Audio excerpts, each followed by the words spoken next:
কাউকে নির্বাচিত করা আমাদের কাজ, যিনি নির্বাচিত হবেন তার সঙ্গে কাজ করাই আমাদের। এবং এই দায়িত্বটা কিন্তু একটা কঠিন দায়িত্ব, একটা কঠিন পরীক্ষা আমাদের জাতির জন্য, এবং এইটা কিন্তু আপনাদেরকে পালন করতে হবে।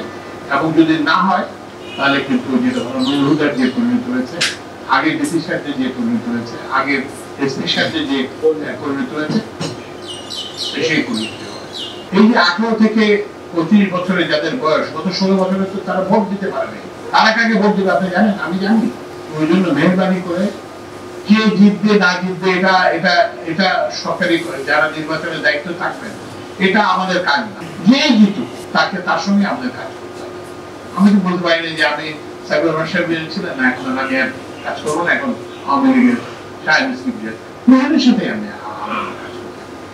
ওই জন্য যে এই যে কাউকে নির্বাচিত করা আমাদের কাজ, যিনি নির্বাচিত হবেন তার সঙ্গে কাজ করাই আমাদের। এবং এই দায়িত্বটা কিন্তু একটা কঠিন দায়িত্ব, একটা কঠিন পরীক্ষা আমাদের জাতির জন্য, এবং এইটা কিন্তু আপনাদেরকে পালন করতে হবে। এবং যদি না হয় তাহলে কিন্তু যেটা নুরুল হুদার যে পরিণত হয়েছে, আগের ডিসি সাহেবের যে পরিণত হয়েছে, আগের এসপি সাহেবের যে পরিণত হয়েছে, সেই পরিণত হয়েছে।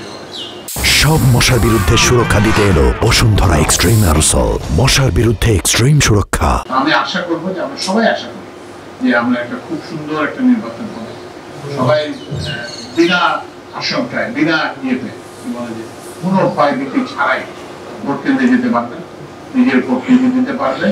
আর এইবার আবার ইভেনে প্রবাসীদের আমরা এটাও তো কেউ জানে না প্রবাসীরা কাকে বলতে। এবার কিন্তু আমরা পোস্টাল ব্যালটের ব্যবস্থা করতে প্রবাসীদের ভোট দেওয়ার জন্য।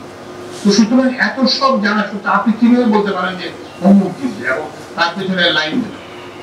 আপনি জানেন না কে জিতবে, যেটা দেখতেছেন কেন? আপনার তো অদৃশ্য তো অনেক কিছু। বললাম যে একটা দল কাকে ভোট দেওয়া আপনি জানেন না। তারপরে হচ্ছে যে এই যে 18 থেকে 25 বছরের যারা তরুণ, যারা জীবনে কোনো ভোট দেয় না, তাদের ভোটের প্রেফারেন্স জানে না, তারা কাকে ভোট দেওয়া আপনি জানেন না। প্রবাসীরা কোনো সময় ভোট দেয় নাই, প্রবাসীরা তাদেরকে ভোট দেবে আপনি তো জানেন না, আমি তো জানি না, তো আমার তো সেই ইয়ে নাই।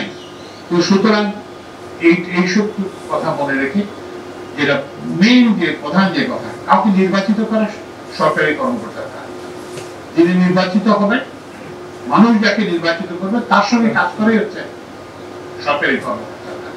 আমরা আশা করি যে আমাদের সবার সমবেত প্রচেষ্টার মাধ্যমে আমরা একটা সুষ্ঠু আমাদের কি আসবে, আমাদের কি আসবে, যে একজন আমরা তাকে আমরা স্বাগত জানাবো, যে একজন তার সঙ্গে আমরা কাজ করবো।